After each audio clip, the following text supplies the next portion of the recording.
اے اولاد آدم، کیا میں نے تم سے قول و قرار نہیں لیا تھا کہ تم شیطان کی عبادت نہ کرنا، وہ تو تمہارا کھلا دشمن ہے، اور میری ہی عبادت کرنا سیدھی راہ یہی ہے۔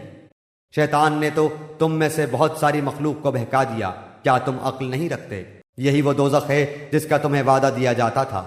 اپنے کفر کا بدلہ پانے کے لیے آج اس میں داخل ہو جاؤ۔ ہم آج کے دن ان کے منہ پر مہر لگا دیں گے، اور ان کے ہاتھ ہم سے باتیں کریں گے، اور ان کے پاؤں گواہیاں دیں گے ان کاموں کی جو وہ کرتے تھے۔ اگر ہم چاہتے تو ان کی آنکھیں بے نور کر دیتے، پھر یہ رستے کی طرف دوڑتے پھرتے، لیکن انہیں کیسے دکھائی دیتا؟ اور اگر ہم چاہتے تو ان کی جگہ ہی پر ان کی صورتیں مسخ کر دیتے، پھر نہ وہ چل پھر سکتے اور نہ لوٹ سکتے۔ اور جسے ہم بوڑھا کرتے ہیں اسے پیدائشی حالت کی طرف پھر الٹ دیتے ہیں، کیا پھر بھی وہ نہیں سمجھتے؟